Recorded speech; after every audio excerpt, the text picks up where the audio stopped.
Okay, good morning, everyone, and welcome to this week's Earth Institute Copy Morning. It's a very special copy morning this morning with a number of special guest speakers.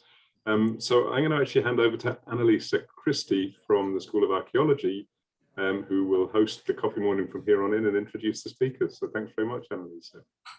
Thank you, Tasman. I'm Annalisa Christie. I'm based out in the School of Archaeology, which I know some of you have got collaborators with. I'm delighted to introduce three speakers who've been visiting UCD as part of my or our Higher Education Academy ICM Erasmus Plus grant. So we've got Dr. Ichumbaki, who's got a background in maritime heritage, community archaeology, and is from the University of Dar, Salaam.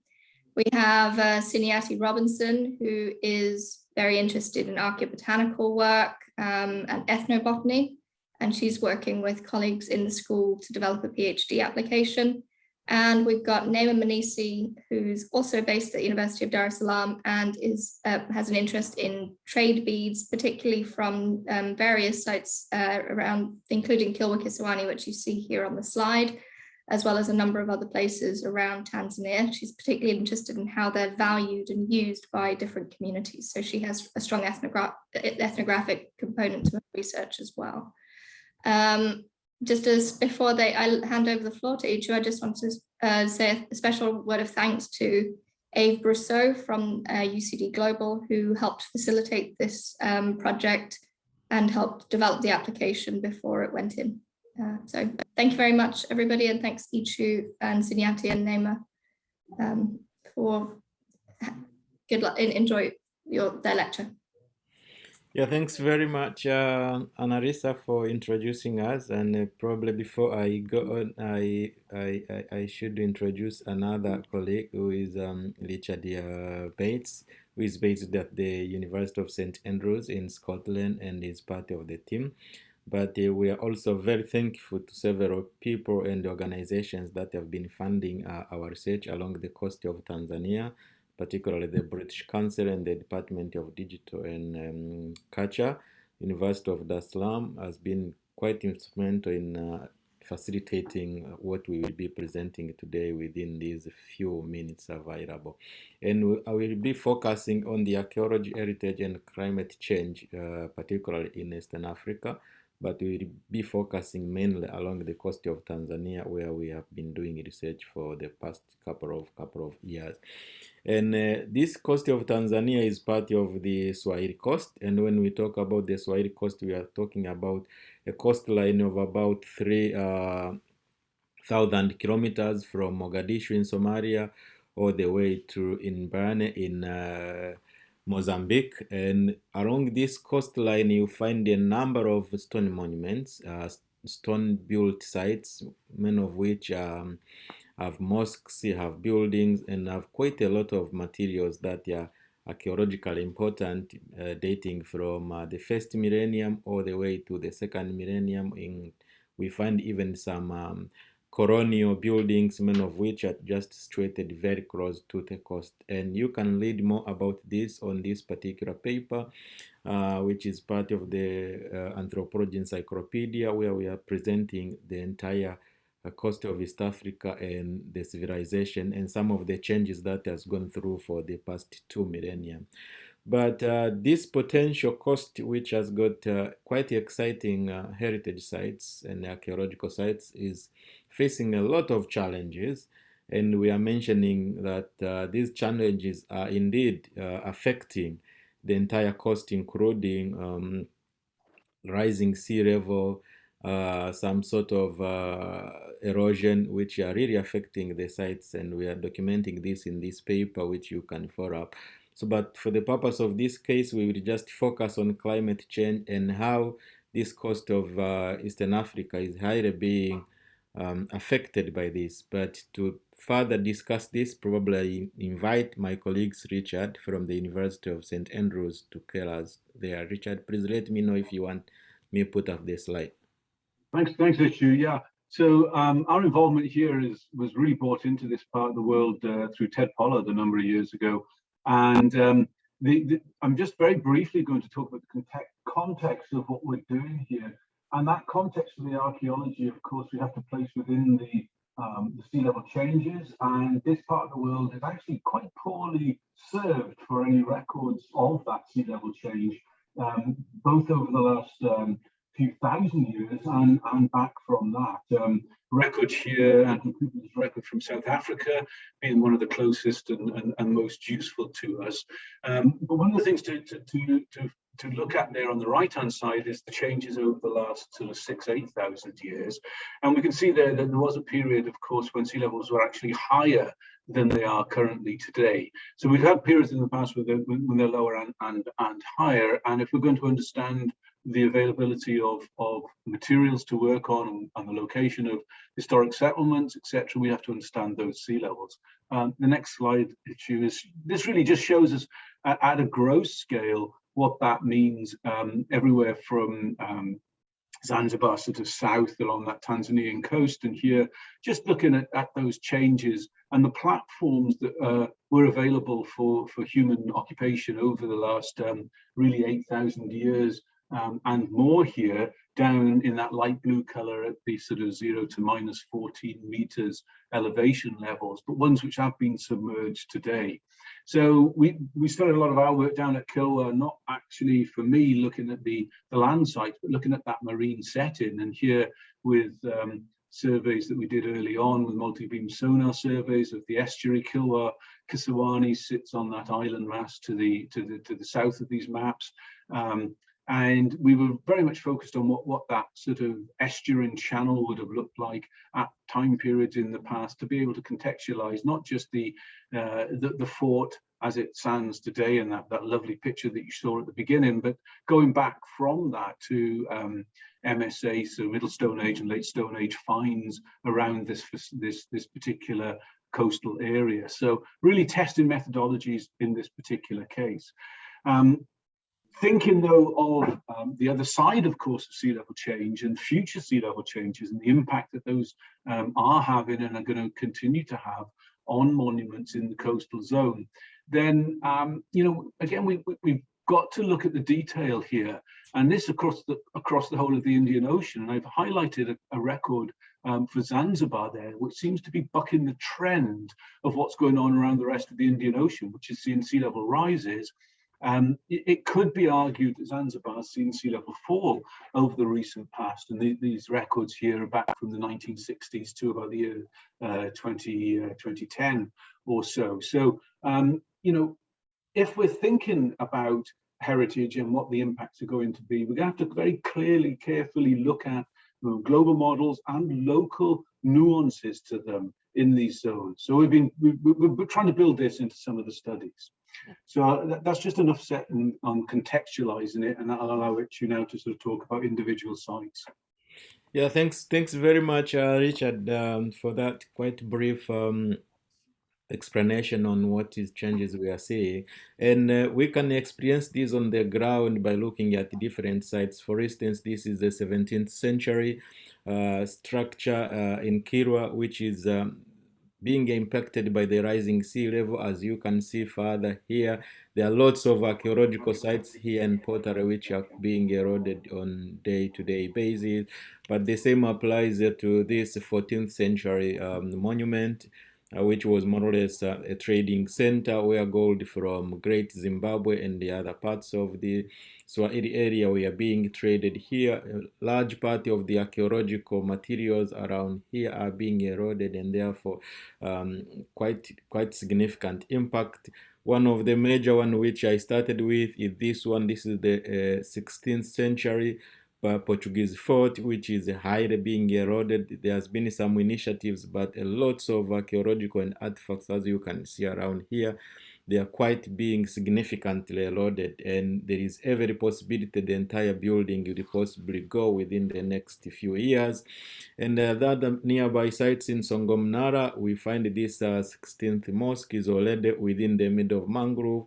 There is nothing actually that we can reconstruct at this particular point, because when there is high tide, you find almost half of it is within the middle of the the water, the ocean. There is nothing significant we can do to save this. There have been planting of mangroves, but yet that doesn't save at all.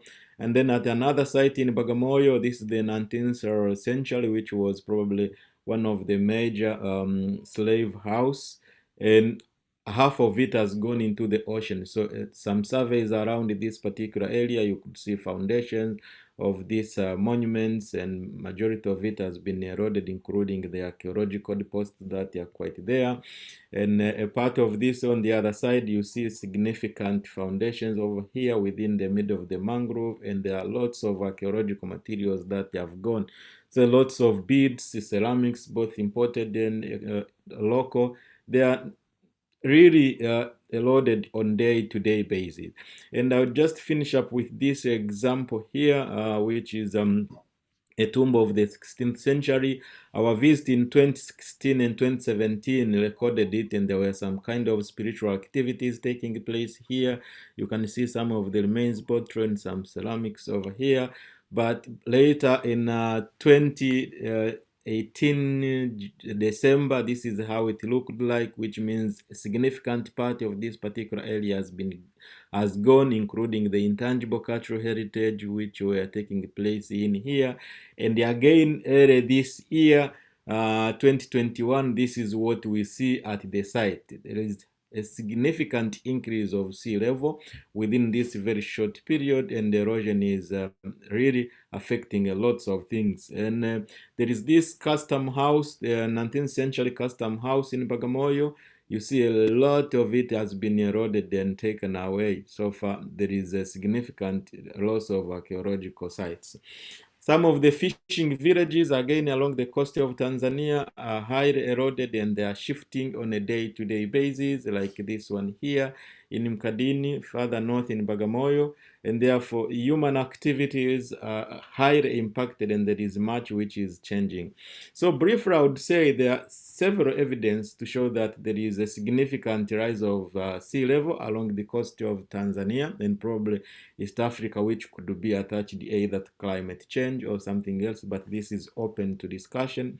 And because of that rising sea level, coastal heritage is at risk, including historic buildings, monuments, the archaeological artifacts like ceramics and beads. They are highly being eroded, and that makes our significant desire to understand the entire Swahili coast and what was happening in the past 2 millennia is really challenging. And so the community's livelihoods as well are highly impacted by this. So I would summarize this, that despite all these challenges we are having, there are not clear formulations to address these problems, which is totally different from what we see, for instance, in Scotland, here in Ireland, where Discovery Program is making a lot of initiatives to document and understand these coastal changes.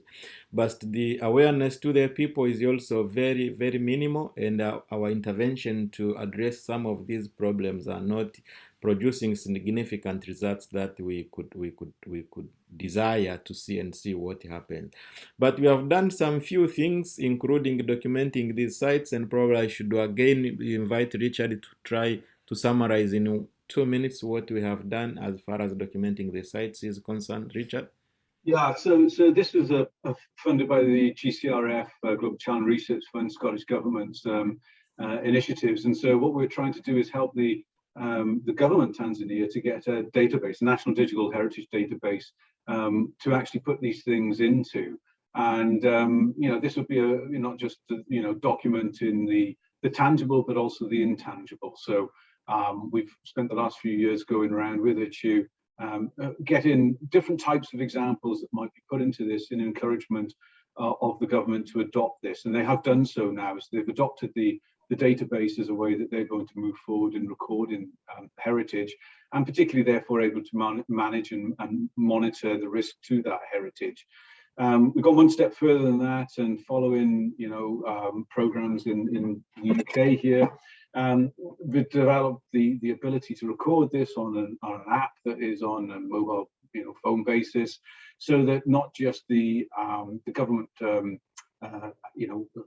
staff can make the recordings, but then other trained individuals, and even going down to the general public ultimately, could actually record and therefore see where some of these important sites are. So this app is available now and is starting to be used. Again, Ichu has been promoting and using this as an education tool with his students. So we hope that this will really aid the government in moving forwards and managing their resource for the future. Yeah, thanks very much. But we have also done some exhibitions, and I probably invite Sinyati to, in 1 minute, to speak about these exhibitions. Sinyati, are you available? Yes, I'm here. Thank you, Dr. Ichu. I will just briefly explain how we tried to reach out the community and the general public to see how we can collaborate together in preventing and avoiding further damage of coastal heritage and the coastal environment in general that is subsequently affecting the coastal communities. We conducted several exhibitions across the country, and we are looking forward to conduct more exhibitions. And these exhibitions targeted different groups of the general public, and more importantly, we were impressed by the fact that we were receiving more students coming to the exhibitions, and with the fact that the students can be good ambassadors that can contribute in the take a message to the rest of the public on how we can save the environment, how we can save the coastal heritage that is deteriorating, and more importantly, how we can sustainably utilize these resources that are found in the coastal environment for the sustainable future of the community. Thank you. Yeah, thanks very much. One of the things that we were very successful is getting some of the ideas, as you see on your right-hand side, various comments from the kids and the community trying to give out what they exactly think is. And one of the key issues that we have further reached out to the community is using music to try to engage the general public, and particularly the youth who cannot read the academic publications and the reports that we produce, trying to bring them on board so that they can understand the clear message, they can see what is happening on TV, and they can see what we are doing so far. So producing this music was quite significant, and Claudia, who is joining a PhD program at St. Andrews and who is now at Edinburgh on quarantine, was very instrumental into making this a success. And I'll just finish up by the song that we produced so that you can get some ideas of what this is, and probably that will mark the end. So please enjoy this song.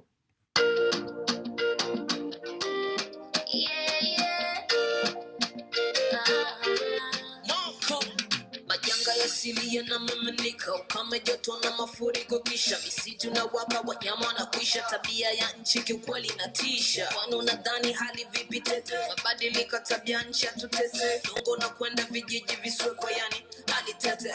Kwani kweke makazi ya kando yanaharibika, napigwa vimbunga na miamba kabisa. Mawimbi yakipiga magofu yanalika. Ni nani mpunga wa kuwajibika? Vipi zile ngome kongwe, mabaki na misikiti? Bwana Yesu tuione kizazi hiki na vile vizazi vijavyo, wakawe wamiliki, tuvitunze tukiwa tunavyo, ni kesho wakavirithi. The plan is changing, year to year, it's changing, it gets to decay. I'm feeling cold, the plan is changing. The tides are high, running shows, the sea is rising. Majengo yaliyojengwa kwa matumbawe na chokaa, ona yanavyosombwa na bahari, maji yakijaa. Kiungu na sarafu mpaka shanga walizovaa, tazama zinapotea. Masisi wa hifadhi pata, na bado makazi tata, maji na takataka, na bado uvuvi tata. Boda boda ndio biashara sasa. And now, Luka Karachi, Bombay to Manila, cities are risk, Istanbul to Lima, and Rio de Janeiro, the sea level rise. UK, SA it affects worldwide. Tushiriki kwa pamoja kutunza vilivyobaki. tushapoteza vingi na muda si rafiki safi. Tumehifadhi kwa maandishi, walau tuone picha basi. Kwa mfano, natamani kuona miji ilivyotamalaki kama Bagamoyo, Sokoine, Zanzibar mpaka Sanji ya Kati.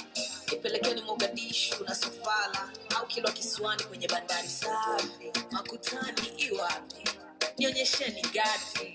Urithi wetu ndo hazina pekee na pekee yake iliyobaki. Tulinde urithi wetu, tutunze urithi wetu. Tulinde urithi wetu, tutunze.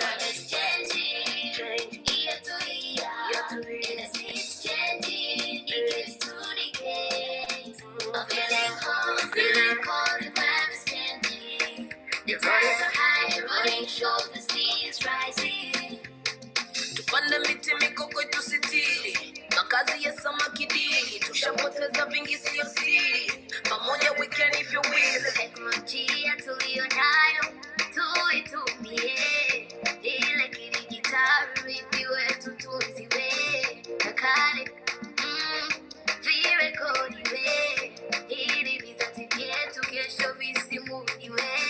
Climate change is the greatest risk facing us all.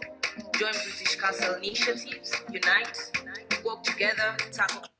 So for the interest of time, I think I stop there, but I am very thankful to the Institute of Earth Sciences here at UCD, the Erasmus Plus, and all the colleagues for hosting at the University College Dublin. Thank you very much. Back to you, Annalisa.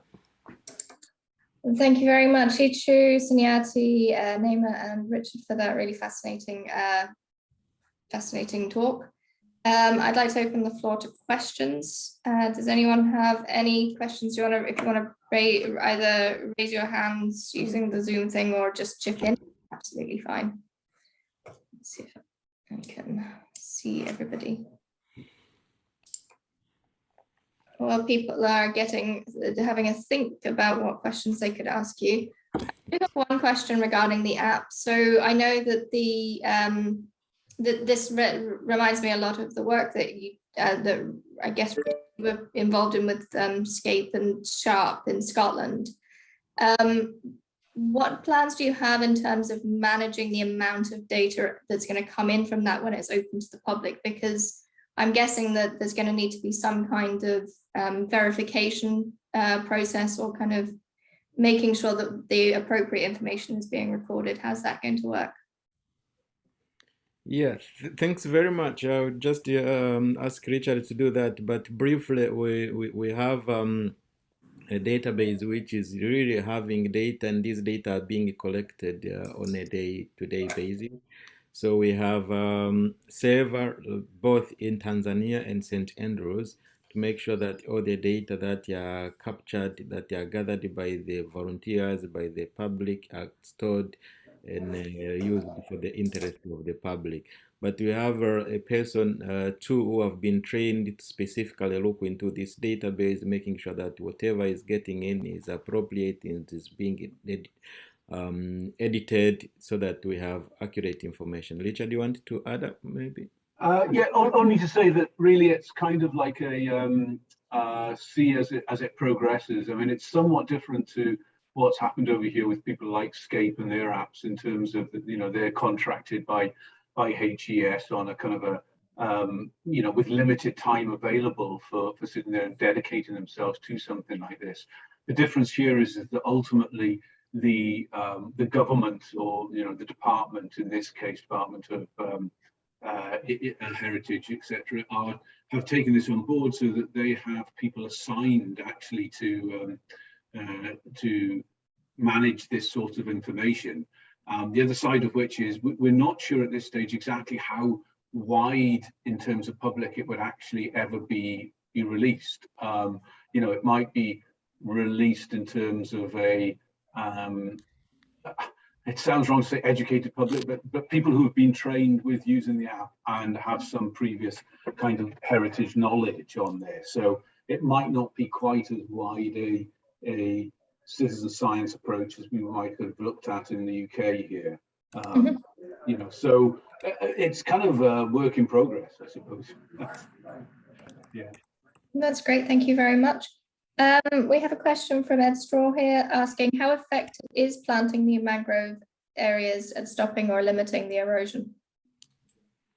Yeah, it's not really stopping, but at least it limits the speed of the swash and the backwash movement instead of the speed of water eroding a significant amount of the coast. And then when you have the mangrove, they just break the speed of that particular rising sea level, and therefore limiting the further erosion of the shore and loss of the archaeological materials. Related to that, what impact then does that have on sort of livelihoods? Because obviously the coast would have been used, that kind of the ecology of the coastline is being changed by these mangroves. I noticed it when I was working in Mafia, that there's a transformation in the shell midden assemblages and the excavations where they've moved from kind of intertidal species into more mangrove species. But is that going to require an adaptation? Not very sure about that, because the mangrove do not go beyond where the salt water is. They normally grow where there is this salt water, and therefore, because if there is no further rising of the sea level, there is no more water getting into the mainland. That means there will be limitation of mangrove growth. And therefore, having these mangrove just on the shore and very close to where these monuments are will limit a bit of this. And this has been successful in Kiruakis 1, because when Kiruakis 1 was being declared a World Heritage Site in danger, there was significant erosion taking place. And one of the recommendations from the IUCN and the ICOMOS expert was to plant more mangrove trees so that we can break the rise of the sea level and the speed of the swash and the backwash movement, which really helped. Okay, thank you very much. Mariel has a question here as well. How did you develop the idea and lyrics for the music video, which she thinks is great? Yeah, thanks very much. Claudia, I haven't seen her. There is this Claudia who is very popular and is a musician. So what we did was actually bring out the ideas, try to see if we can communicate the right message, turn some of the academic publications into a simple language. And then because Claudia is a singer and is a musician by training, she just gathered all these ideas, brought other colleagues, like the two people you see again. The young kid is my own daughter, who is also very much interested in music, and the dancers are students from the Arts and Culture College in Bagamoyo. So it was all along volunteering and showing the interest in music and using arts to communicate the impacts of climate change. Thanks very much. And thank you, Tasman and Will, for organizing. Thank you. Good morning. Thanks very much indeed. It was fascinating, really good. Thanks. Cheers.